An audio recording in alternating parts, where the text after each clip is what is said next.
ಕಾರೇಶು ದಾಸಿ ಕರಣೇಶು ಮಂತ್ರಿ ರೂಪೇ ಚ ಲಕ್ಷ್ಮೀ ಕ್ಷಮಯಾ ಧರಿತ್ರಿ ಭೋಜೇಶು ಮಾತಾ ಶಯನೇಶು ರಂಭಾ ತರುಣಿ ಬಾ ಸ್ವಾಭಿಮಾನಿ ಬಾ ಗೃಹಿಣಿ ಬಾ ಸ್ವಾವಲಂಬಿ ಬಾ ಹೆತ್ತು ಹೊತ್ತು ಸಾಕಿ ಸಲಹಿ ಕ್ಷಮಿಸಿ ಮಾರ್ಗದರ್ಶನ ನೀಡುವ ಮಾತೃ ಹೃದಯಿ ಹಾಗೂ ಎಲ್ಲ ಕ್ಷೇತ್ರಗಳಲ್ಲೂ ತನ್ನದೇ ಆದ ಸಾಧನೆಗಳ ಮೂಲಕ ಛಾಪು ಮೂಡಿಸುತ್ತಾ ಅಭ್ಯುದಯದ ಮೆಟ್ಟಿಲೇರುತ್ತಿರುವ ಮಹಿಳೆಯರ ಪರಿಚಯಿಸುವ ಸ್ಫೂರ್ತಿದಾಯಕ ಕಾರ್ಯಕ್ರಮವೇ ಮಹಿಳೆ ಕಾರ್ಯಕ್ರಮ. ಯಾರಿಗೆಲ್ಲಿ ಅಲ್ಲ ನೀನೋಡಿಯಾಳು ಬೇಕು ತಾನೆ ನಿನಗೂ ಒಂದು ಸಮಬಾಳು. ತಪ್ಪದೆ ಕೇಳಿ ಪ್ರತಿ ಶನಿವಾರ ಬೆಳಿಗ್ಗೆ 8:45 ಹಾಗೂ ಮರುಪ್ರಸಾರ ಭಾನುವಾರ ಮಧ್ಯಾಹ್ನ 1:30.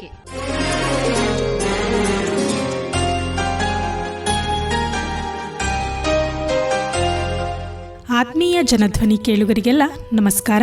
ಇದು ನಿಮ್ಮ ನೆಚ್ಚಿನ ಹಾಗೂ ಮೈಸೂರಿನ ಮೊಟ್ಟಮೊದಲ ಸಮುದಾಯ ಬಾನುಲಿ ಕೇಂದ್ರ ಜನಧ್ವನಿ 90.8 ಕಂಪನಾಂಕದಲ್ಲಿ ಸರಗೂರಿನಿಂದ ಪ್ರಸಾರವಾಗುತ್ತಿದೆ. ನಾನು ನಿಮ್ಮ ಬಾನುಲಿ ಗೆಳತಿ ಅನಿತಾ ಸರಗೂರು. ಎಂದಿನಂತೆ ತಮಗೆಲ್ಲರಿಗೂ ಮಹಿಳೆ ಕಾರ್ಯಕ್ರಮಕ್ಕೆ ಆತ್ಮೀಯವಾದ ಸ್ವಾಗತ.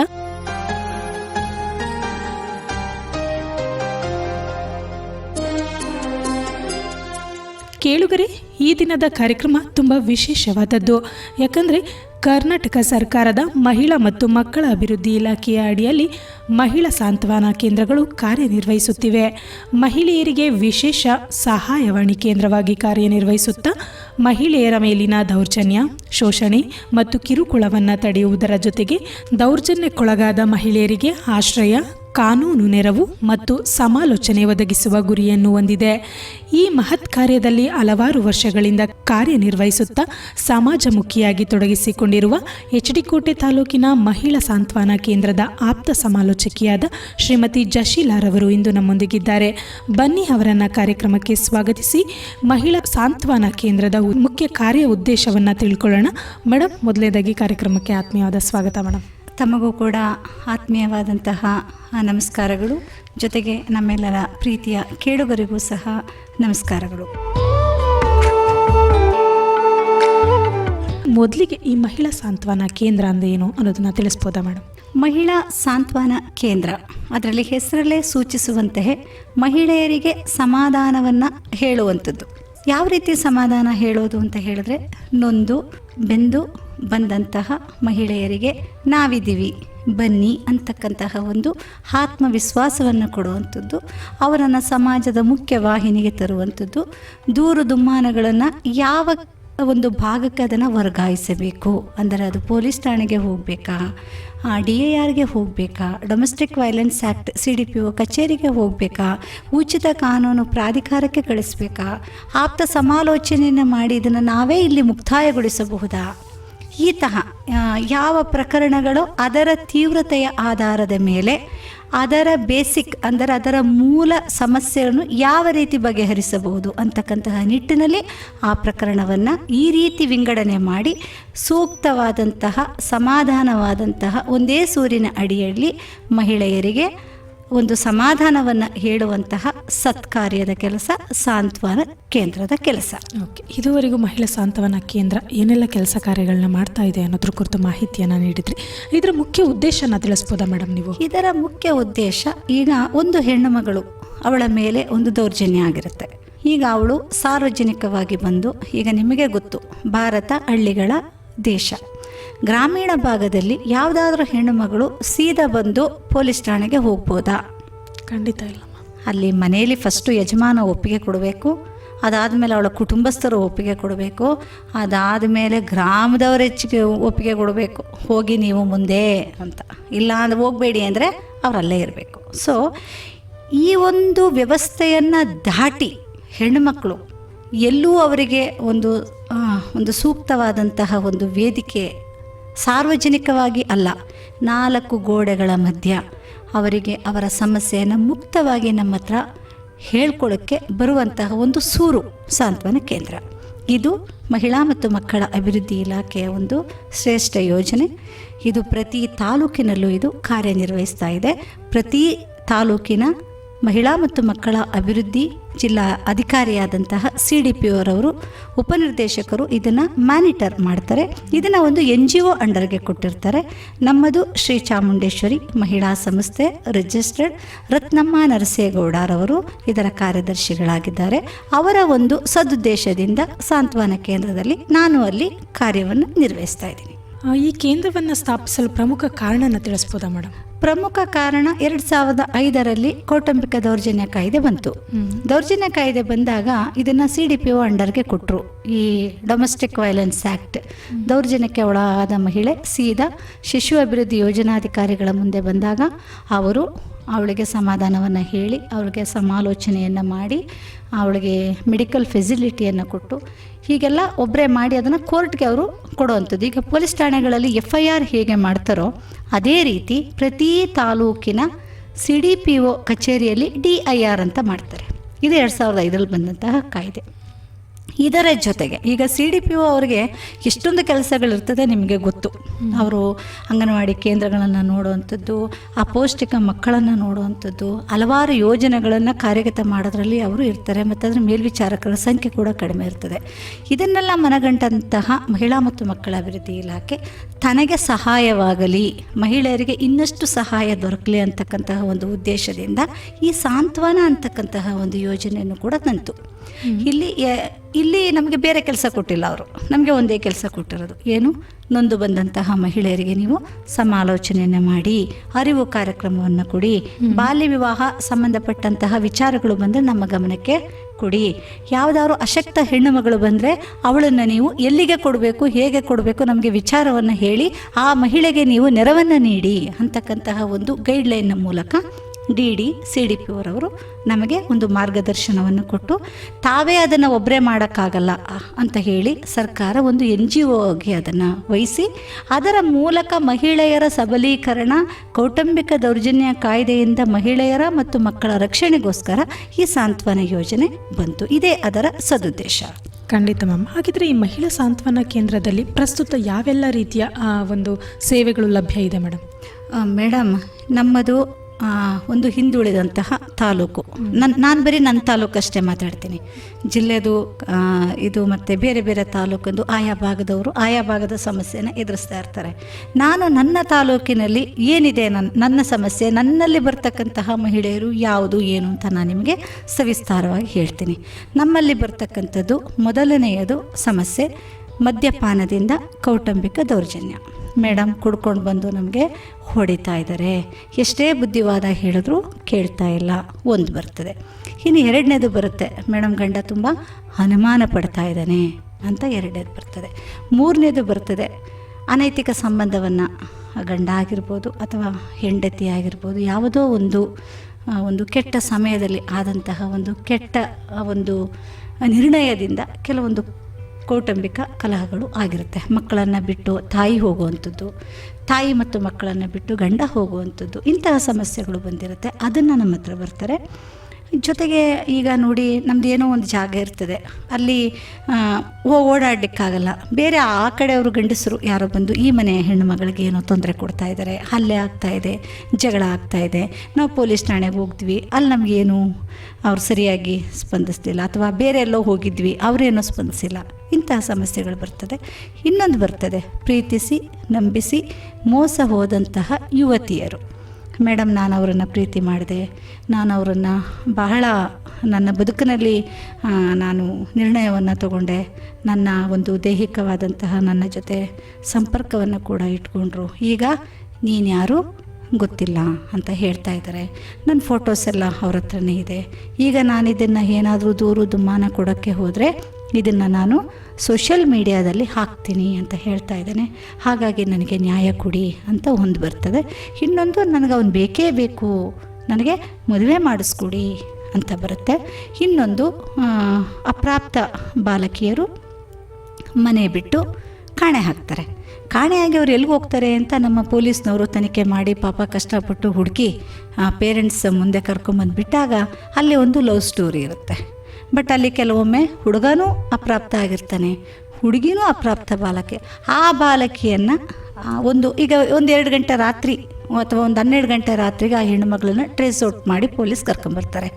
ಕರ್ಕೊಂಬಂದಾಗ ತಾಲೂಕಿನಲ್ಲಿ ನಾವೇನು ಮಾಡ್ತೀವಿ, ಆ ಒಂದು ರಾತ್ರಿ ಅವಳಿಗೆ ಆಶ್ರಯವನ್ನು ಕೊಟ್ಟು ಮಾರನೇ ದಿನ ಅದನ್ನು CDPO ಅವರ ಗಮನಕ್ಕೆ ತಂದು ಅದು ಮಕ್ಕಳ ಕಲ್ಯಾಣ ಸಮಿತಿಗೆ ಹೋಗಬೇಕಾ ಅಥವಾ ಥ್ರೂ ಪೊಲೀಸೇ ಮಾಡ್ತಾರಾ, ಏನಾಗಬೇಕು, ಪೊಲೀಸ್ದು ಫುಲ್ಲು ಹ್ಯಾಂಡ್ ಓವರ್ ಇರ್ತದೆ. ಯಾಕಂದರೆ ಅವರು ಮಿಸ್ಸಿಂಗ್ ಆಗಿರೋ ದೂರನ್ನು ಟ್ರೇಸ್ ಔಟ್ ಮಾಡಿ ಹುಡುಕಿ ಬಂದಿರ್ತಾರೆ. ನನ್ನ ಕೆಲಸ ಏನು, ಅವಳಿಗೆ ಆಶ್ರಯ ಕೊಡುವಂಥದ್ದು, ಅವಳಿಗೆ ಸಮಾಲೋಚನೆ ಮಾಡುವಂಥದ್ದು, ಈ ವಿಚಾರವನ್ನು ನಮ್ಮ ತಾಲೂಕಿನ CDPO ಅವರಿಗೆ ತರುವಂಥದ್ದು, ಗಮನಕ್ಕೆ ತರುವಂಥದ್ದು. ಸೊ ಅಲ್ಲಿಗೆ ನಾನು ಆಶ್ರಯನೂ ಕೊಡಬೇಕು, ಕೌನ್ಸಿಲಿಂಗು ಮಾಡಬೇಕು, ಅವಳನ್ನ ಸೇಫ್ಟಿಯಾಗೂ ನೋಡಬೇಕು. ಎಷ್ಟೋ ಸಲ ಅದು ಅವಳು ತುಂಬ ಒತ್ತಡದಲ್ಲಿರ್ತಾಳೆ, ಆತ್ಮಹತ್ಯೆ ಮಾಡೋಕ್ಕೆ ಪ್ರಯತ್ನ ಪಡುವಂಥ ಸಿಚುವೇಶನ್ಸ್ ಇರ್ತದೆ. ಯಾಕಂದರೆ ಅವಳು ತುಂಬ ಭಯ. ಯಾವುದಾದ್ರು ಒಂದು 14 ವರ್ಷ 15 ವರ್ಷದ ಹುಡುಗಿನ ಒಂದಿಷ್ಟು ಏನೇನೋ ಗೊಂದಲಗಳಾಗಿ ಹೋಗುವಾಗ ಏನೋ ಒಂದು ಜೋಶಲ್ಲಿ ಹೋಗಿರುತ್ತೆ. ಬಟ್ ಕಾನೂನಿನ ಒಂದು ಕಟ್ಟಳೆಗಳು ಬಂದಾಗ ಅದಕ್ಕೆ ದಿಕ್ಕು ತೋಚೋದಿಲ್ಲ. ಅದು ಒಂದು ಮಗು ಮನಸ್ಸಾಗಿರುತ್ತೆ. ಸೊ ನಾವೇನು ಮಾಡಬೇಕು, ಅವಳಿಗೆ ಸಮಾಲೋಚನೆಯನ್ನು ಮಾಡಿ ಧೈರ್ಯ ತುಂಬಿ ಆಗಿರೋ ತಪ್ಪುಗಳನ್ನು ಹೇಗೆ ಸರಿಪಡಿಸಬೇಕು, ವಿದ್ಯಾಭ್ಯಾಸ ತುಂಬ ಡಿಸ್ಕಂಟಿನ್ಯೂ ಆಗಿರೋ ಮಗುನ, ಅಥವಾ ಇದು ಓದೇ ಇಲ್ವಾ, ಅಥವಾ ಇದು ಹಾಡಿಗೆ ಸಂಬಂಧಪಟ್ಟಂಥ ಹಾಡಿ ಸಮುದಾಯದ ಹೆಣ್ಣುಮಗಳ ಅಥವಾ ಬೇರೆ ಸಮುದಾಯದ ಹೆಣ್ಣುಮಗಳ, ಅವಳಿಗೆ ಏನು ಬೇಕು ಅದನ್ನು ಥ್ರೂ ಪೊಲೀಸ್ ಮೂಲಕ ನಿಲ್ಲಿಸಿ ಅದನ್ನು ಮಕ್ಕಳ ಕಲ್ಯಾಣ ಸಮಿತಿ, CDPO, ನಮ್ಮ ಮೇಲ್ವಿಚಾರಕರು ಎಲ್ಲರೂ ಸೇರಿ ಅವಳಿಗೆ ಸಹಾಯವನ್ನು ಮಾಡ್ತೀವಿ. ಬಟ್ ಮೊದಲನೇ ಕೆಲಸ ನನ್ನದು ಪೊಲೀಸ್ ಸೀದಾ ಕರ್ಕೊಂಬಂದುಬಿಡ್ತಾರೆ. 12 ಗಂಟೆ ಆಗಿರ್ಬೋದು, 2 ಗಂಟೆ ಆಗಿರ್ಬೋದು, 3 ಗಂಟೆಗೂ ಬಂದಿದ್ದಾಳೆ, 4 ಗಂಟೆ ರಾತ್ರಿಗೂ ಕರ್ಕೊಂಬಂದಿದ್ದಾರೆ. ನಿಮಗೆ ಗೊತ್ತು, ಹೆಣ್ಮಗುನ ಅಥವಾ ಮಹಿಳೆಯರನ್ನು ಪೊಲೀಸ್ ಠಾಣೆಯಲ್ಲಿ ಇಟ್ಕೊಳ್ಳೋಂಗಿಲ್ಲ 6 ಗಂಟೆ ಮೇಲೆ. ಯಾವುದೇ ಒಂದು ಮಿಸ್ಸಿಂಗ್ ಕಂಪ್ಲೇಂಟು, ಯಾವುದೇ ಒಂದು ಕಾಣೆಯಾದ ಮಹಿಳೆ, ಈ ಒಂದು ಕಳ್ತನದಲ್ಲಿ ಸಿಕ್ಕಿರೋ ಹೆಣ್ಣುಮಗಳು, ಕೊಲೆಯಲ್ಲಿ ಸಿಲ್ಕೊಂಡಂಥ ಹೆಣ್ಣುಮಕ್ಕಳು, ಎಲ್ಲ ಹೆಣ್ಣುಮಗಳ ಜೊತೆನೂ ನಾನು ರಾತ್ರಿ ಪೂರ ಕಳೆದಿದ್ದೀನಿ. ಕೊಲೆ ಮಾಡಿ ಬಂದಿರ್ತಾಳೆ, ನಾನು ಅವಳ ಜೊತೆ ಮಲಗಲೇಬೇಕು ರಾತ್ರಿ. ಬಟ್ ಅವಳು ಹೆಣ್ಣೆ, ಅವಳು ಆ ಸಿಚುವೇಶನ್ಗೆ ಏನೋ ಮಾಡಿರ್ತಾಳೆ. ಬಟ್ ನನಗೆ ಕಾನ್ಫಿಡೆನ್ಸ್. ನಿಮ್ಗೊಂದು ವಿಚಾರ ಗೊತ್ತಾ, ಒಂದು ಉದಾಹರಣೆ ಹೇಳ್ತೀನಿ. ಒಂದು ಹೆಣ್ಣುಮಗಳು ಹೀಗೆ ಕರ್ಕೊಂಡು ಬಂದರು ನಮ್ಮ ಪೊಲೀಸ್ನವರು. ನನಗೂ ಗೊತ್ತಿಲ್ಲ, ಪೊಲೀಸ್ನವ್ರಿಗೂ ಗೊತ್ತಿಲ್ಲ. She is mentally abnormal. But ಅವಳು ನಾರ್ಮಲ್ ಆಗೇ ಇದ್ದಾಳೆ. 3 ಗಂಟೆ ರಾತ್ರಿ ಮೇಲೆ ನನಗೆ ಇಲ್ಲೇನೋ ವೈರೇನೋ ಹೋಗ್ತಾ ಇದೆ, ಏನೇನೋ ಮಾತಾಡ್ತಿದ್ದಾಳೆ. ನನಗೆ ತುಂಬ ಭಯ ಆಯಿತು. ಇದೇನಪ್ಪ ಏನೇನೋ ಮಾತಾಡ್ತಾರೆ. ಆವಾಗ ನಾನು ಒಂದು 7 ವರ್ಷದ ಹಿಂದೆ ಆಮೇಲೆ ನಾನು ಪೊಲೀಸ್ನವ್ರಿಗೆ ಹೇಳಿದಾಗ, ಮಾರನೇ ದಿನ ಅವಳನ್ನ ಮೆಡಿಕಲ್ ಚೆಕಪ್ ಎಲ್ಲ ಮಾಡಿಸಿದಾಗ ನಮಗೂ ಪೊಲೀಸ್ಗೂ ಗೊತ್ತಾಯಿತು ಅವಳಿಗೆ ಮಾನಸಿಕವಾದಂತಹ ಒಂದು ತೊಂದರೆ ಇದೆ ಅಂತ. ಸೊ ನಮಗೆ ಗೊತ್ತಾಗಲ್ಲ, ನಾರ್ಮಲಾಗೇ ಇದ್ಲಲ್ಲ, ನನಗೇನು ಗೊತ್ತು. ನಮ್ಮ ಜೊತೆ ಕೂತ್ಕೊಂಡ್ಲು, ಊಟ ಮಾಡಿದ್ಲು, ಬಲ್ಗಕ್ಕೆ ಜಾಗ ಕೊಟ್ಟೆ. 3 ಗಂಟೆ ರಾತ್ರಿಗೆ ಎದ್ಬಿಟ್ಟು ಲೈಟ್ ಹಾಕಿ ಅಂತಿದ್ದಾಳೆ, ಇಲ್ಲಿ ವೈರ್ ಹೋಗ್ತಾ ಇದೆ ಅಂತಾಳೆ, ಇಲ್ಲೆಲ್ಲ ಕನೆಕ್ಷನ್ಗಳು ಬೇರೆ ಬೇರೆ ಬಂದಿದೆ ನೋಡಿ, ನನ್ನ ಗಂಡ ಇಲ್ಲೇ ಬಂದ ಅಂದರೆ ಅವಳಿಗೆ ಸ್ವಲ್ಪ ಕೌಟುಂಬಿಕ ದೌರ್ಜನ್ಯ ಆಗಿತ್ತು. ಇಲ್ಲಿ ನೋಡಿ, ಇಲ್ಲೇ ಬಂದ್ಬಿಟ್ಟ ನೋಡಿ, ಇಲ್ಲೇ ಹೊಡೆದ ನೋಡಿ, ಇಲ್ಲೇ ಕುಂತು ನಿಮ್ಮ ಮುಂದೆ ಮಚ್ಚಿಡ್ಕೊಂಡು ಅಂತೆಲ್ಲ ಹೇಳಕ್ಕೆ ಶುರುವಾದ್ಲು. ತೊಂದರೆ ಅಂತ ನನಗೆ ಆಗ ಗೊತ್ತಾಯಿತು. ಸೊ ಇಂಥ ಸಿಚುವೇಶನ್ಗಳನ್ನು ಹೆದರಿಸೋದಕ್ಕೆ ನಾವು ದಿನದ 24 ಗಂಟೆಗಳಲ್ಲಿ, ನಾನೊಬ್ಬಳೇ ಅಲ್ಲ, ನನ್ನ ಜಿಲ್ಲೆಯ ಪ್ರತಿ ತಾಲೂಕಿನ ಪ್ರತಿ ಸಾಂತ್ವನ ಕೇಂದ್ರದ ಆಪ್ತ ಸಮಾಲೋಚಕಿ ಸಹ ಇದನ್ನು ಫೇಸ್ ಮಾಡ್ತಾ ಇದ್ದಾರೆ. ಇದು ನಮ್ಮ ಮೊದಲ ಕಾರ್ಯದ ಒಂದು ವಿವರಣೆ. ಅಂದರೆ ಒಟ್ಟಾರೆ ಎಲ್ಲ ರೀತಿಯ ನೊಂದ ಮಹಿಳೆಯರಿಗೆ ಸಾಂತ್ವನ ನೀಡುವಂಥದ್ದು ನಿಮ್ಮ ಈ ಒಂದು ಕೇಂದ್ರ ನೀಡ್ತಾ ಇದೆ. ಒಟ್ಟಾರೆ ಈ ಗೃಹ ಹಿಂಸೆ, ಕಿರುಕುಳ ಆಗಿರ್ಬೋದು ಅಥವಾ ಮಾನಸಿಕ ಒತ್ತಡದಂತಹ ಸಮಸ್ಯೆಗಳಿಗೆ ನೀವು ಹೇಗೆ ನೆರವಾಗ್ತಾ ಇದ್ದೀರಿ ಮೇಡಮ್? ಮಾನಸಿಕ ಒತ್ತಡಕ್ಕೆ ನೆರವಾಗಬೇಕು ಅಂದರೆ, ಈಗ ಅವಳು ತುಂಬ ವರ್ಷಗಳಿಂದ ಅವಳು ಕೌಟುಂಬಿಕ ಹಿಂಸೆಯಿಂದ ಬಳಲ್ತಾ ಇರ್ತಾಳೆ. ಒಂದೇ ಸಲ ನಾನು ಅವಳ ಮಾನಸಿಕ ಒಂದು ಸಮಸ್ಯೆಯನ್ನು ಬಗೆಹರಿಸೋಕ್ಕಾಗಲ್ಲ. ಬಟ್ ಹಂತವಾಗಿ ಒಂದು ಪ್ರಕರಣವನ್ನು ನಾವು 3 ತಿಂಗಳು ಸಮಯ ತಗೊತೀವಿ. ಹಂತವಾಗಿ ಅವಳಿಗೆ ಯಾವ ರೀತಿ, ಅವಳಿಗೆ ಮೂಲ ಸಮಸ್ಯೆ ಏನಿದೆ, ಯಾವುದರಿಂದ ಅವಳು ಜರ್ಜರಿತಳಾಗಿದ್ದಾಳೆ, ಗಂಡನ ಹೊಡೆತದಿಂದನ, ಗಂಡ ಬಿಟ್ಟು ಹೋಗಿರೋದ್ರಿಂದನ, ಎಲ್ಲ ನೋವುಗಳಿಗೂ ಒಂದು ಕಾರಣ ಇರಲೇಬೇಕಲ್ಲ. ಯಾರೂ ಸುಮ್ಮನೆ ಹೇಳಲ್ಲ, ಯಾರೂ ಸುಮ್ಮನೆ ನಗಲ್ಲ, ಯಾರೂ ಸುಮ್ಮನೆ ಮನೆ ಬಿಟ್ಟು ಹೋಗಲ್ಲ, ಯಾರೂ ಸುಮ್ಮನೆ ಬಂದು ಪೊಲೀಸ್ ಠಾಣೆ, ಸಾಂತ್ವನ ಕೇಂದ್ರಗಳ ಕದವನ್ನು ತಟ್ಟಲ್ಲ. ಅವ್ರಿಗೆ ನೋವಾದಾಗಲೇ ಬರ್ತದೆ. ತೀವ್ರತೆ ಏನು, ಯಾವ ತೊಂದರೆಗೆ ಅವಳು ಬಳಲಿದ್ದಾಳೆ. ಕೆಲವ್ರು ಏನು ಮಾಡಿಬಿಡ್ತಾರೆ, ಈ ಕಡೆ ತವ್ರ ಮನೆಯವರೂ ನಿರಾಕರಣೆ ಮಾಡ್ತಾರೆ, ಈ ಕಡೆ ಗಂಡನ ಮನೆಯವರೂ ನಿರಾಕರಣೆ ಮಾಡ್ತಾರೆ. ಆವಾಗ ಅವರು ಮಾನಸಿಕ ಒತ್ತಡಕ್ಕೆ ಒಳಗಾಗದೆ ಇನ್ನೇನು ಮಾಡೋಕ್ಕೆ ಸಾಧ್ಯ? ಈಗ ರೀಸೆಂಟಾಗಿ ಈಗ ಒಂದು 4 ತಿಂಗಳಿಂದೆ ನಮ್ಮ ಊರ ಹೆಸರೇ ಹೇಳ್ಬಿಡ್ತೀನಿ, ಯಾಕಂದರೆ ಸ್ವಲ್ಪ ಸಮಾಜ ಬದಲಾಗಲಿ. ನಮ್ಮ ನೇರಳೆದೆ ಒಂದು ಹೆಣ್ಮಗಳು, ಅವಳು ಕೂಲಿ ಕೆಲಸಕ್ಕೆ ಹೋಗಿರೋದು. ಯಾರ ಜೊತೆ? ಯಾರೋ ಒಬ್ಬರು ಕರ್ಕೊಂಡು ಹೋದಂಗೆ ಮೇಸ್ತ್ರಿ. ನೋಡಿ, ತಂದೆ ಮನೆಯವರು ನಂಬ್ತಾ ಇಲ್ಲ, ನನಗೂ ಅವನಿಗೂ ಸಂಬಂಧ ಇಲ್ಲ ಅಂದರೆ, ಗಂಡನ ಮನೆಯವರು ನಂಬ್ತಾ ಇಲ್ಲ, ಅವನಿಗೂ ನನಗೂ ಸಂಬಂಧ ಇಲ್ಲ ಅಂದರೆ, ನೋಡಿ ಈಗ ಹೆಣ್ಮಗಳು ಕೊಡಗಲ್ಲೇ ಕೆಲಸ ಮಾಡ್ಕೊಂಡಿದ್ದಾಳೆ. ನಾನು ಅವ್ರ ತಂದೆನ ತುಂಬ ಮನವೊಲಿಸೋಕ್ಕೆ ಪ್ರಯತ್ನ ಪಟ್ಟೆ, ನೀವು ಬನ್ನಿ ಮಾತಾಡಿ. ನಾನು ನಮ್ಮಂಥ ಸಂತೆ ಸಬ್ ಇನ್ಸ್ಪೆಕ್ಟ್ರು ಎಲ್ಲರೂ ಮನವೊಲಿಸಿದ್ವಿ. ಅವರು ಫೋನು ರಿಸೀವ್ ಮಾಡಲ್ಲ, ಬರೋದು ಇಲ್ಲ. ನಮ್ಗಳು ಬೇಡ, ಒಂದೇ ಕಾರಣ, ನಮ್ಗಳು ಬೇಡ. ನೋಡಿ ಅವಳಿಗೆ ಮಾನಸಿಕವಾಗಿ ನೋವು ಆಗುತ್ತಾ ಇಲ್ಲ. ಅವಳು ಪ್ರಮಾಣ ಮಾಡಿ ಹೇಳ್ತಾ ಇದ್ದಾಳೆ, ಮೇಡಮ್ ನಾನು ಕೆಲಸಕ್ಕೆ ಹೋಗಿದ್ದು, ನನಗೂ ಅವನಿಗೂ ಏನೂ ಸಂಬಂಧ ಇಲ್ಲ, ಬನ್ನಿ ನೀವು ನೋಡಿ, ನಾನು ಕೂಲಿ ಕೆಲಸ ಮಾಡ್ತಾಯಿದ್ದೀನಿ, ನನ್ನ ಮಕ್ಕಳನ್ನೂ ನನಗೆ ತೋರಿಸ್ತಾ ಇಲ್ಲ, ತಂದೆನೂ ನನ್ನ ಸೇರಿಸ್ತಾ ಇಲ್ಲ, ಜೊತೆಗೆ ಅವಳನ್ನಲ್ಲಿ ಕೆಲಸ ಮಾಡೋಕ್ಕೂ ಬಿಡಲ್ಲ. ಪದೇ ಪದೇ ಹೋಗಿ ಕಾಣೆಯಾಗಿರೋದು ದೂರು ಕೊಡೋದು, ಮಿಸ್ಸಿಂಗ್ ಕಂಪ್ಲೇಂಟ್ ಕೊಡೋದು, ಪೊಲೀಸ್ನವ್ರು ಕರ್ಕೊಂಬಂದು ಇವ್ರು ಕರ್ಕೊಂಡು ಹೋಗಲ್ಲ. ಅವಳು ಈಗಲೂ ರೆಡಿ ಇದ್ದಾಳೆ. ನಿನ್ನೆ ಕೂಡ ಕಾಲ್ ಮಾಡಿ ನನಗೆ ಹೇಳ್ತಾ ಇದ್ದಾಳೆ, ನನ್ನ ತಂದೆ ಕರ್ಕೊಂಡು ಹೋದ್ರೆ ನಾನು ರೆಡಿ, ಬಟ್ ಗಂಡನ ಜೊತೆ ನಾನಿರಲ್ಲ, ಅವನು ತುಂಬ ಕುಡಿತಾನೆ, ಹಿಂಸೆ ಮಾಡ್ತಾನೆ.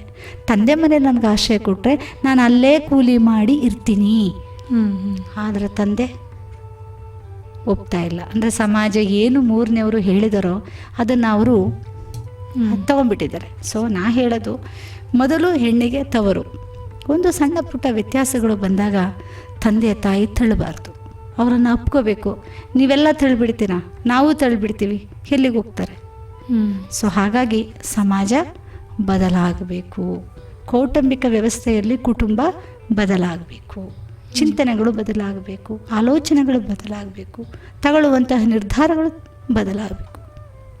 ಖಂಡಿತ. ಸೊ ಈ ರೀತಿಯ ಮಾನಸಿಕ ಸಮಸ್ಯೆ ಅಥವಾ ಒತ್ತಡಗಳಿಂದ ಬಂದಂಥ ಮಹಿಳೆಯರಿಗೂ ಕೂಡ ನೀವು ಒಂದು ಕೌನ್ಸಿಲಿಂಗ್ನ ಮಾಡೋ ನಿಟ್ಟಿನಲ್ಲಿ ಕಾರ್ಯನಿರ್ವಹಿಸ್ತಾ ಇದ್ದೀರಿ. ಓಕೆ ಮೇಡಮ್, ಈಗ ಕಾನೂನಿನ ಸಹಾಯ ಅಥವಾ ಸಲಹೆಗಳಾಗಿರ್ಬೋದು ಅಥವಾ ಕೌನ್ಸಿಲಿಂಗ್ ಆಗಿರ್ಬೋದು ಯಾವ ರೀತಿ ನೀಡಲಾಗುತ್ತೆ ಮೇಡಮ್ ನಿಮ್ಮ ಒಂದು ಮಹಿಳಾ ಸಾಂತ್ವನ ಕೇಂದ್ರದಲ್ಲಿ? ಮೇಡಮ್, ನಾವು ಮಹಿಳೆಗೆ ಬೆಂಬಲವಾಗಿ ನಿಲ್ತೀವಿ. ನಿಮಗೆ ಗೊತ್ತು, ಈಗ ಒಂದು ಹೆಣ್ಣುಮಗಳು ಒಬ್ಬಳೇ ಠಾಣೆಗೆ ಹೋಗಲಿಕ್ಕೆ ಯಾವ ಭಯದ ವಾತಾವರಣ ಇರುತ್ತೆ. ಪೊಲೀಸ್ನವರು ಅವ್ರು ಎಷ್ಟೇ ಚೆನ್ನಾಗಿ ಮಾತಾಡಿದ್ರು ಕೂಡ ಒಂದು ಭಯ ಅನ್ನೋದು ಇದ್ದೇ ಇರುತ್ತದೆ.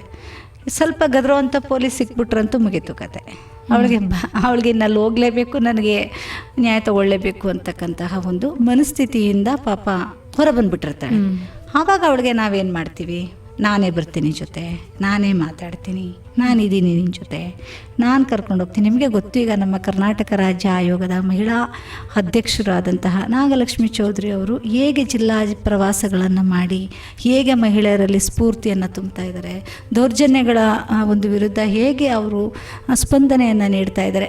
ನೀವೆಲ್ಲ ಅವ್ರನ್ನೆಲ್ಲ ನಾವು ಸ್ಫೂರ್ತಿಯಾಗಿ ತೊಗೋಬೇಕು. ಅವ್ರು ಏನೇನು ಮಾಡ್ತಾ ಇದ್ದಾರೆ, ಅವರು ಹೇಗೆ ನೊಂದ ಮಹಿಳೆಯರ ಜೊತೆ ನಡ್ಕೊಂಡು, ಅದನ್ನು ನಾವು ಅವರಷ್ಟು ನಮಗೆ ಒಂದು ನಡ್ಕೊಳ್ಳೋಕ್ಕೆ ಸಾಧ್ಯ ಇಲ್ಲ ಅಂದರೂ ಅವ್ರನ್ನ ಅಟ್ಲೀಸ್ಟ್ 1% ಆದರೂ ನಾವು ನೋಡಿ ಸಮಾಧಾನ ಹೇಳೋವಂಥದ್ದು. ಅವ್ರು ನೋಡಿ ಯಾವುದೇ ಹೆಣ್ಣುಮಗಳು ಬಂದು ಅವ್ರ ಕಣ್ಣೀರನ್ನು ಫಸ್ಟ್ ಹೊರಿಸ್ತಾರೆ ಅಲ್ವಾ?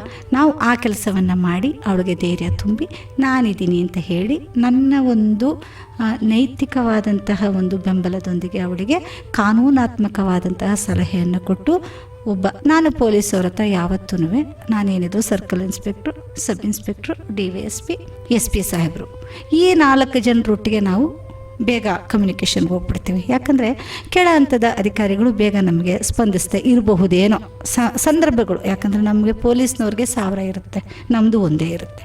ನಾವೇನು ಮಾಡಿಬಿಡ್ತೀವಿ, ಸೀದಾ ಹೋಗಿ ಸರ್ಕಲ್ ಇನ್ಸ್ಪೆಕ್ಟರ್ ಗಮನಕ್ಕೆ ತಂದುಬಿಡ್ತೀವಿ. ಅವರು ಅದನ್ನು ತ್ವರಿತಗತಿಯಲ್ಲಿ ನಮಗೆ ಸ್ಪಂದಿಸಿ ಪೊಲೀಸ್ ಇಲಾಖೆ ನಮಗೆ ಬಹಳ ಒಂದು ಸಹಾಯವನ್ನು ಮಾಡುತ್ತೆ. ಈಗ ಬಂದಿರೋ ಒಂದು ಜಿಲ್ಲಾ ವರಿಷ್ಠಾಧಿಕಾರಿಗಳು ಕೂಡ ಬಹಳ ಸಪೋರ್ಟಿವ್ ಆಗಿದ್ದಾರೆ. ನಮ್ಮ ತಾಲೂಕಿನಲ್ಲಿರ್ತಕ್ಕಂತಹ ಸಬ್ ಇನ್ಸ್ಪೆಕ್ಟರ್ಗಳು ಬಹಳ ನಮಗೆ ಮಹಿಳೆಯರ ವಿಚಾರದಲ್ಲಿ, ಮಕ್ಕಳ ವಿಚಾರದಲ್ಲಿ ನಮಗೆ ಬೆಂಬಲವನ್ನು ಕೊಟ್ಟಿದ್ದಾರೆ. ನಾವು ಹೋದಂಥ ಕೆಲಸವನ್ನು ಯಶಸ್ವಿಯಾಗಿ ನಮಗೆ ಮಹಿಳೆಯರಿಗೆ ಸ್ಪಂದಿಸಕ್ಕಂತಹ ಕೆಲಸವನ್ನು ನಮಗೆ ಅವರು ಸಹಕಾರವಾಗಿ ಕೊಡ್ತಾ ಇದ್ದಾರೆ. ಅಂದರೆ ಮಹಿಳಾ ಸಾಂತ್ವನ ಕೇಂದ್ರ ಒಂದು ಸೀಮಿತ ವರ್ಗದ ಮಹಿಳೆಯರಿಗೆ ಏನಾದರೂ ಸೇವೆ ಲಭ್ಯ ಇರುವಂಥದ್ದು ಅಥವಾ ಪ್ರತಿಯೊಬ್ಬ ಮಹಿಳೆಗೂ ಈ ಒಂದು ಅವಕಾಶ ಉಂಟಾ ಅಲ್ಲಿ ಬಂದು ಹೇಳ್ಕೊಳ್ಳೋ? ಬಾಬಾ ಸಾಹೇಬರು ಕೊಟ್ಟಂತಹ ಸಂವಿಧಾನದಲ್ಲಿ ಅಡಿಯಲ್ಲಿ ಪ್ರತಿಯೊಂದು ಹೆಣ್ಣು ಕೂಡ ಸಮಾನಳು. ಈ ಸಮಾಜದ ನೊಂದ ವರ್ಗದ ಕಟ್ಟಕಡೆಯ ಹೆಣ್ಣು ಅಂದರೆ ಅವಳು ಹೆಣ್ಣು ಅಷ್ಟೇ. ನಮ್ಮಲ್ಲಿ ಅವಳು ಯಾರ್ದು ಏನು ಯಾವ ಸಮುದಾಯ ಯಾವುದೂ ಇಲ್ಲ, ಅವಳು ಬರೀ ಹೆಣ್ಣು ಅಷ್ಟೇ. ನಿಮಗೆ ಗೊತ್ತಾ, ನಾನು ಮಂಗಳಮುಖಿಯರಿಗೂ ಕೂಡ ನಾನು ಸಹಾಯ ಮಾಡಿದ್ದೀನಿ. ಅವರು ಕೂಡ ನನಗೆ ಕಾಲ್ ಮಾಡ್ತಾರೆ, ಮೇಡಮ್ ನನ್ನ ಹತ್ರ ದುಡ್ಡು ಕಿತ್ಕೊಂಡು ಹೋಗ್ಬಿಟ್ರು, ನನಗೆ ಹಿಂಗೆಲ್ಲ ಮಾಡಿಬಿಟ್ರು. ನಾನು ಎಂದಿಗೂ ಕೂಡ ಅವರು ಹೆಣ್ಣ ಗಂಡ ಈ ಒಂದು ತಾರತಮ್ಯಕ್ಕೆ ನನ್ನ ತಲೆ ಹೋಗೇ ಇಲ್ಲ. ನಾನು ಅವ್ರಿಗೂ ಪೊಲೀಸ್ ಸ್ಟೇಷನ್ಗೆ ಕರ್ಕೊಂಡೋಗಿ, ಸರ್ ಇವ್ರಿಗೆ ಹೀಗೆ ಅನ್ಯಾಯ ಆಗಿದೆ, ಇದನ್ನು ನೀವು ಸರಿಪಡಿಸ್ಕೊಡಿ ಅಂತೇಳಿ ಅವರಿಂದ ಕಸಿದುಕೊಂಡಂತಹ ಹಣವನ್ನು ನಾನು ರಿಟರ್ನ್ ಮಾಡಿಸಿದ್ದೀನಿ.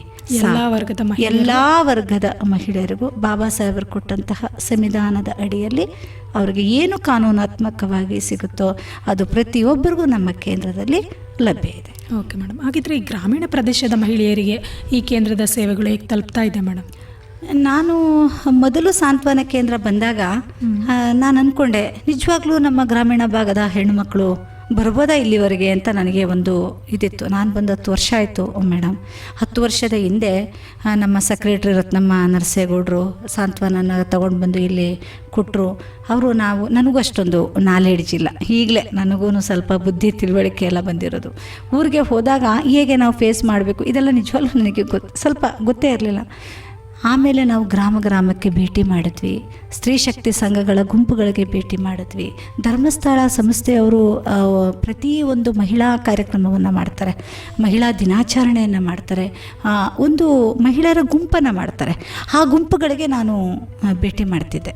ಭೇಟಿ ಮಾಡಿ ಅವರಿಗೆ ನೋಡಿ ಹಿಂಗೆ ಬನ್ನಿ ಅಂತ ಹೇಳಿ ನಾನು ಅವ್ರಿಗೆ ಗ್ರಾಮೀಣ ಭಾಗದ ಮಹಿಳೆಯರಿಗೆ ನಾವು ಕಾನೂನಿನ ಅರಿವನ್ನು ನಾವು ಕೊಡ್ತಾಯಿದ್ವಿ. ಜೊತೆಗೆ ಉಚಿತ ಕಾನೂನು ಪ್ರಾಧಿಕಾರದ ಸೇವೆ ಅವರ ಸಹಯೋಗದೊಂದಿಗೆ ನಾವು ಕಾರ್ಯಕ್ರಮವನ್ನು ಗ್ರಾಮೀಣ ಭಾಗದಲ್ಲಿ ಮಾಡ್ತಾಯಿದ್ವಿ. ನಮ್ಮ CDPO ಕಚೇರಿಯಿಂದ ಕಾರ್ಯಕ್ರಮಗಳನ್ನು ಗ್ರಾಮೀಣ ಭಾಗದಲ್ಲಿ ಹೋಗಿ, ಎಲ್ಲಿ ನಮ್ಮ DB ಕುಪ್ಪೆ ಆ ಭಾಗದವರೆಗೆ ನಾವು ಹೋಗಿ ಅಲ್ಲೆಲ್ಲ ನಾವು ಮಹಿಳೆಯರನ್ನು ಅಲ್ಲಿ ಒಟ್ಟುಗೂಡಿಸಿ ಈ ಸಾಂತ್ವನ ಕೇಂದ್ರದ ಬಗ್ಗೆ ನಾವು ಅರಿವನ್ನು ಮೂಡಿಸಿದ್ವಿ. ನಾನು ಹೆಮ್ಮೆಯಿಂದ ಇವಾಗ ಹೇಳ್ತೀನಿ, ನೀವು ನನ್ನ ರಿಜಿಸ್ಟರ್ನ ತೆಗೆದು ನೋಡಿ, ಈ ತಾಲೂಕಿನ ಪ್ರತಿ ಗ್ರಾಮದಲ್ಲೂ ಕೂಡ ಸಾಂತ್ವನದ ಹೆಸರು ಗೊತ್ತಿದೆ. ಯಾರಿಗೂ ಗೊತ್ತಿಲ್ಲ ಅಂತ ಹೇಳೋ ಹಾಗೇ ಇಲ್ಲ. ಹಾಡಿ ಹೆಣ್ಮಕ್ಳು ಕೇಳ್ತೀರಾ, ನಮ್ಮ ಹತ್ರ ಬಂದಿದ್ದಾರೆ. ತಳ ಸಮುದಾಯದಿಂದ ಹಿಡಿದು ಮೇಲ್ ಸಮುದಾಯದವರೆಗೂ ಕೂಡ ಸಾಂತ್ವನ ಕೇಂದ್ರವನ್ನು ತಲುಪಿದ್ದಾರೆ ಮಹಿಳೆಯರು. ಅಂದರೆ ಈಗ ಅದು ಪ್ರಚಾರ ಆಯಿತು, ಮಾಧ್ಯಮಗಳ ಸಪೋರ್ಟು. ಜನಧ್ವನಿ ಕೇಂದ್ರದಲ್ಲೂ ನನ್ನನ್ನು ತುಂಬ ಸಲ ಕರೆಸಿದ್ದಾರೆ. ಅವರು ಕೂಡ ರೇಡಿಯೋದಲ್ಲಿ ಮೊದಲು ಸಾಂತ್ವನ ಕೇಂದ್ರ ಅರಿವನ್ನು ನಾವು ಇಲ್ಲಿ ಬಂದು ಕೂಡ ಮೂಡಿಸಿದ್ದೀವಿ. ಸೊ ಇದೆಲ್ಲ ಜನಕ್ಕೆ ರೀಚ್ ಆಗ್ತಾಯಿದ್ವಿ. ಸಾಮಾಜಿಕ ಮಾಧ್ಯಮವನ್ನು ಬಳಸುವಂಥದ್ದು, ಅರಿವು ಕಾರ್ಯಕ್ರಮವನ್ನು ಮೂಡಿಸುವಂಥದ್ದು, ಪ್ರಚಾರ ಕಾರ್ಯಗಳನ್ನು ಮಾಡುವಂಥದ್ದು. ಮತ್ತು ಇನ್ನೊಂದು ಖುಷಿ ವಿಚಾರ ನಮ್ಮ ತಾಲೂಕಲ್ಲಿ ಏನು ಅಂದರೆ, ಆಯಾ ಭಾಗದ ಮುಖಂಡರುಗಳು ನಮ್ಮ ಸಾಂತ್ವನ ಕೇಂದ್ರಕ್ಕೆ ಕರ್ಕೊಂಡು ಬರ್ತಾರೆ. ಆ ಗ್ರಾಮದ ಆಯಾ ಭಾಗದ ಆಯಾ ಸಮುದಾಯದ ಒಂದು ಮುಖ್ಯಸ್ಥರು ಸೀದಾ ನಮ್ಮ ಕೇಂದ್ರಕ್ಕೆ ಅವರೇ ಕರ್ಕೊಂಡು ಬರ್ತಾರೆ. ಮೇಡಮ್, ನಮ್ಮ ಹೆಣ್ಮಗಳಿಗೆ ಹಿಂಗಾಗಿದೆ, ಬನ್ನಿ ನೀವು ನ್ಯಾಯ ಕೊಡಿಸಿ. ನಾವು ಹೇಳಿ ಸಾಕಾಯ್ತು ಅವನಿಗೆ, ಬನ್ನಿ ನೀವು ನಮ್ಮ ಜೊತೆ ಕರೀತಾರೆ. ಸಂಘಟನೆಯವರು ಬರ್ತಾರೆ, ರೈತ ಸಂಘದವರು ಬರ್ತಾರೆ, ನಮ್ಮ DSS ಸಂಘದವರು ಬರ್ತಾರೆ, ನಮ್ಮ ಕರ್ನಾಟಕ ರಕ್ಷಣಾ ವೇದಿಕೆಯವರು ಬರ್ತಾರೆ, ಮಹಿಳಾ ಸಂಘಗಳು ಬರ್ತಾರೆ, ಧರ್ಮಸ್ಥಳ ಕೇಂದ್ರದವ್ರ ಮೂಲಕ ಬರ್ತಾ ಇದೆ, ಸ್ತ್ರೀ ಶಕ್ತಿ ಸಂಘದವ್ರು ಬರ್ತಾರೆ. ನಮ್ಮ ಶೈಲಾ ಮೇಡಮ್ ಎಲ್ಲ ಗೊತ್ತಿರ್ಬೋದು ನಿಮಗೆ, ನಮ್ಮ ತಾಲೂಕಲ್ಲಿ ಅವರೆಲ್ಲ ಕರ್ಕೊಂಡು ಬರ್ತಾರೆ. ಮಾಧ್ಯಮದವ್ರು ಕಳಿಸ್ತಾರೆ ಫೋನ್ ಮಾಡಿ, ನೋಡಿ ಹಿಂಗಾಗಿದೆ ಹೆಣ್ಮಗಳಿಗೆ, ಅವ್ರಿಗೆ ಬೇಗ ನೀವು ರಕ್ಷಣೆ ಕೊಡಿ ಅಂತ ನಮಗೆ ಮಾಧ್ಯಮದಿಂದ ಫೋನ್ ಬರ್ತದೆ. ಸೊ ಪ್ರಚಾರ ಆಯ್ತಲ್ಲ. ಸೊ ಹಾಗಾಗಿ ನಾವು ಏನನ್ನ ಗುರಿಯನ್ನು ನಾವು ತಲುಪಬೇಕು ಅಂತ ನಾವು ಅಂದ್ಕೊಂಡಿದ್ದೀವೋ ಅದು ನಮ್ಮ ತಾಲೂಕಿನಲ್ಲಿ ನಾನು ಎಲ್ಲ ಭಾಗದಲ್ಲೂ ತಲುಪಿದೆ ಅಂತ ನನಗೆ ಒಂದು ಸಂತೃಪ್ತಿ ಇದೆ ಮೇಡಮ್. ಇದಕ್ಕೆ ನಮ್ಮ ಇಲಾಖೆ ಸರ್ವರು ಕೂಡ ಕಾರಣ ಅಂತ ನಾನು ಹೇಳ್ತೀನಿ. ಓಕೆ ಮೇಡಮ್, ಹಾಗೆ ಹಳ್ಳಿಗೂ ಅಂದರೆ ಗ್ರಾಮೀಣ ಪ್ರದೇಶದಲ್ಲೂ ನಿಮ್ಮ ಒಂದು ಸೇವೆ ತಲುಪ್ತಾ ಇದೆ ತಲುಪಿದೆವರೆಗೂ ಹೇಳಿದ್ರು. ಗ್ರಾಮೀಣ ಭಾಗದ ಹೆಣ್ಣು ಮಕ್ಕಳೇ ಅತಿ ಹೆಚ್ಚು ಈಗ ನಮ್ಮ ಕೇಂದ್ರದಲ್ಲಿ ದೂರು ದಾಖಲು ಮಾಡಿರೋದು. ನಮ್ಮ ಟೌನ್ ಅವರಲ್ಲ, ಟೌನ್ ಸಂಖ್ಯೆ ತುಂಬ ಕಮ್ಮಿ ಇದೆ. ಒಂದು 4-5 ಕಡೆಯಿಂದ ಟೌನಲ್ಲಿ ಬರ್ತಾರೆ, ಒಂದು 5-6 ಬೀದಿಗಳಿಂದ ಬಂದಿದೆ ಅಂದ್ಕೊಳ್ಳಿ. ಆದರೆ ಪ್ರತಿ ಹಳ್ಳಿಯಿಂದನೂ ಬಂದಿದೆ. ದಡದಳ್ಳಿ ಕೇಳ್ತೀರಾ, ಸರ್ಗೂರು ಕೇಳ್ತೀರಾ, MC ತೊಳಲು ಕೇಳ್ತೀರಾ, ಕಂದೆಗಾಲ ಕೇಳ್ತೀರಾ, ಯಾವ ಊರು ಬೇಕು ಪ್ರತಿ ಊರಲ್ಲೂ ನಮ್ಮ ಸೇವೆ ತಲುಪಿದೆ. ಹಾಗಿದ್ರೆ ಈ ತುರ್ತು ಪರಿಸ್ಥಿತಿಯಲ್ಲಿ ಮಹಿಳೆಯರು ನಿಮ್ಮನ್ನು ಹೇಗೆ ಸಂಪರ್ಕಿಸಬೇಕಾದ್ರೆ ವಿಧಾನ ಹೇಗಿರುತ್ತೆ ಮೇಡಮ್? ಆ ಹಂತಗಳು ತುರ್ತು ಸಂದರ್ಭದಲ್ಲಿ ಅವರು ಹೇಗೆ ಅಂತ ನಾನು ನಿಮ್ಗೆ ಹೇಳಿದೆ. ಗ್ರಾಮದಲ್ಲಿ ಏನಾದರೂ ಆದ ಗ್ರಾಮಸ್ಥರು ಕೂಡ ಕರ್ಕೊಂಡು ಬರ್ತಾರೆ ಅಂತ ಒಂದು ಹೇಳಿದೆ. ಕೆಲವರು ಈಗ ಪ್ರತಿ ಮನೆಯಲ್ಲೂ ವಿದ್ಯಾವಂತರಿದ್ದಾರೆ ಮೇಡಮ್. ಅವ್ರುಗಳು ಕೂಡ ಸಾಂತ್ವನದ ಬಗ್ಗೆ ಅರಿವನ್ನು ತಿಳ್ಕೊಂಡು ಕೆಲವ್ರ ಮೂಲಕ, ಈಗ ನನ್ನ ಮನೆಯಲ್ಲಿ ನನಗೆ ಹಿಡ್ಕೊಂಡು ಹೊಡಿತಾ ಇದ್ದಾರೆ ಅಂದ್ಕೊಳ್ಳಿ, ನಮ್ಮ ಅಣ್ಣನೋ ನಮ್ಮ ದೊಡ್ಡಪ್ಪನೋ ನಮ್ಮ ಚಿಕ್ಕಪ್ಪನೋ ಯಾರೋ ಒಬ್ರು ಹೇಳ್ತಾರೆ ಅಲ್ಲಿಗೆ ಹೋಗು ಅಂತ, ಹಂಗೆ ಬರ್ತಾರೆ. ಕೆಲವರು ಪೊಲೀಸ್ ಸ್ಟೇಷನ್ಗೆ ಸೀದಾ ಹೋಗ್ತಾರೆ. ಈಗ ಸುಪ್ರೀಂ ಕೋರ್ಟ್ದು ಗೈಡ್ಲೈನ್ ಇದೆ, ನೇರವಾಗಿ ಮಹಿಳೆಯರ ದೂರುಗಳನ್ನು ತಗೊಳ್ಳುವಾಗ ಸ್ವಲ್ಪ ನೀವು ಸಮಾಲೋಚನೆಯನ್ನು ಅಳವಡಿಸ್ಕೊಳ್ಳಿ ಅಂತ. ಹಾಗಾಗಿ ಪೊಲೀಸ್ನವರು ಕೂಡ ನಮ್ಮ ಹತ್ರ ಕಳಿಸ್ತಾರೆ. ಒಂದು ಸಿಟ್ಟಿಂಗ್ ನೀವು ಮಾತಾಡಿ ಮೇಡಮ್, ಸಕ್ಸಸ್ ಆಗಿಲ್ಲ ಅಂದರೆ ಕಾನೂನು ಕ್ರಮಕ್ಕೆ ಹೋಗೋಣ. ಈ ರೀತಿ ತುರ್ತಾಗಿ ಬಂದಂತಹ ಸಮಸ್ಯೆಗಳಿಗೆ ನಾವು ಸ್ಪಂದಿಸ್ತಾ ಇದ್ದೀವಿ.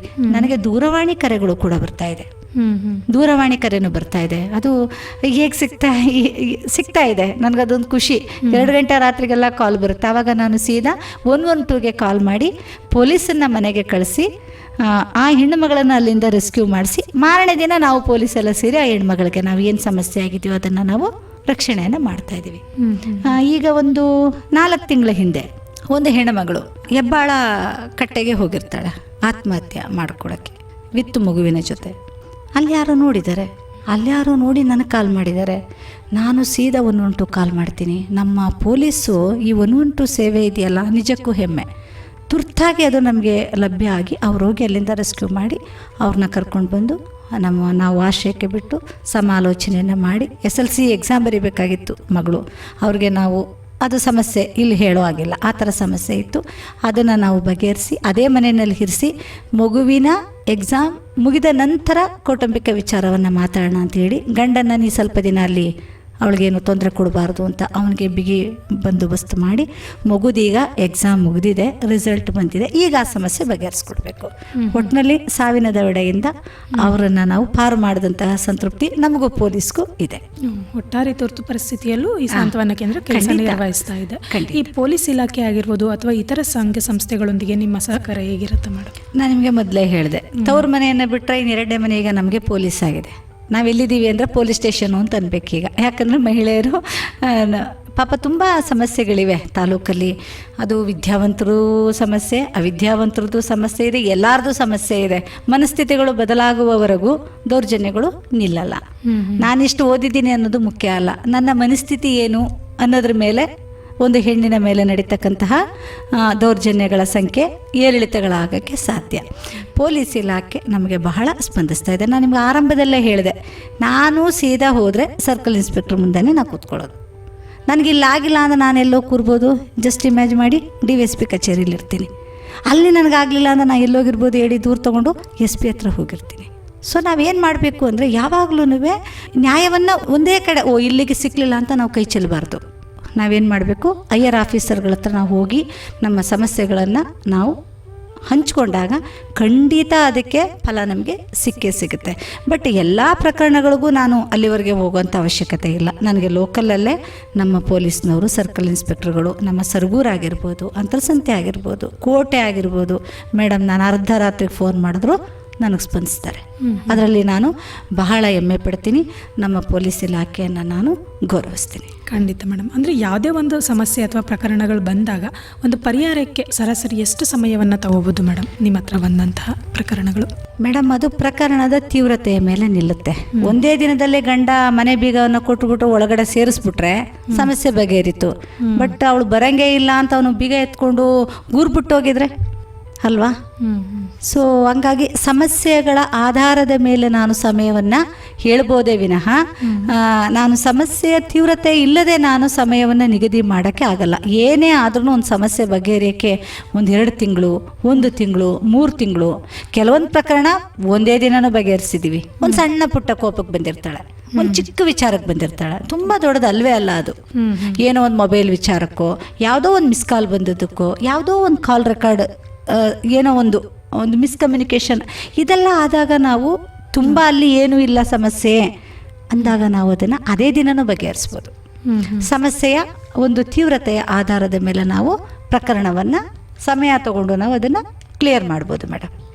ಇದುವರೆಗೂ ತುರ್ತು ಪರಿಸ್ಥಿತಿ ಬಂದರೆ ಮಹಿಳೆಯರಿಗೆ ಯಾವ ರೀತಿ ಸಾಂತ್ವನ ನೀಡ್ತೀರಿ ಅಥವಾ ಯಾವ ರೀತಿ ಆಶ್ರಯ ನೀಡ್ತೀರಿ ಅಥವಾ ಪೊಲೀಸ್ ಇಲಾಖೆ ನಿಮಗೆ ಹೇಗೆ ಸಹಕಾರ ನೀಡ್ತಿದೆ ಅನ್ನೋದ್ರ ಬಗ್ಗೆ ಆಗಿರ್ಬೋದು, ಅಥವಾ ಮಹಿಳಾ ಸಾಂತ್ವನ ಕೇಂದ್ರದಲ್ಲಿ ಏನೇನೆಲ್ಲ ಉದ್ದೇಶದಿಂದ ಈ ಒಂದು ಕೆಲಸವನ್ನು ಮಾಡ್ತಾ ಇದೆ ಅನ್ನೋದ್ರ ಕುರಿತು ಸಾಕಷ್ಟು ಮಾಹಿತಿಯನ್ನು ನಮಗೆ ಮತ್ತು ನಮ್ಮ ಕೇಳುಗರಿಗೆ ತಿಳಿಸ್ಕೊಟ್ಟಿದ್ದೀರಿ ಮೇಡಮ್. ಇನ್ನೂ ಸಾಕಷ್ಟು ವಿಷಯವನ್ನು ಈ ಒಂದು ಸಂದರ್ಭದಲ್ಲಿ ನಾವು ಚರ್ಚೆ ಮಾಡ್ಬೋದು.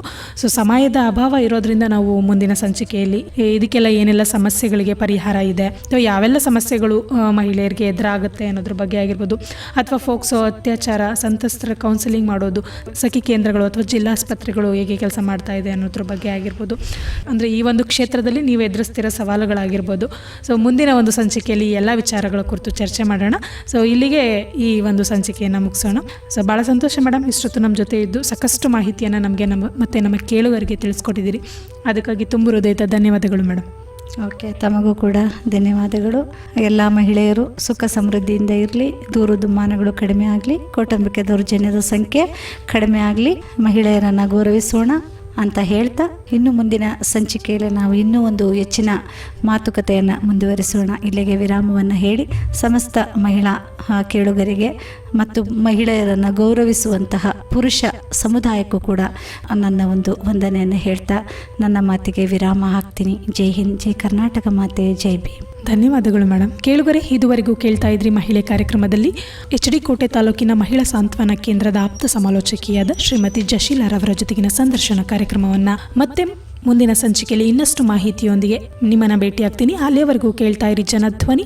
ಇದು ನಿಮ್ಮ ಧ್ವನಿ, ನಿಮ್ಮೂರಿನ ಧ್ವನಿ, ಜನರ ಧ್ವನಿಯಾದ ಜನಧ್ವನಿ 90.8 ಕಂಪನಾಂಕದಲ್ಲಿ ಸರಗೂರಿನಿಂದ ಪ್ರಸಾರವಾಗುತ್ತಿದೆ. ನಮಸ್ಕಾರ.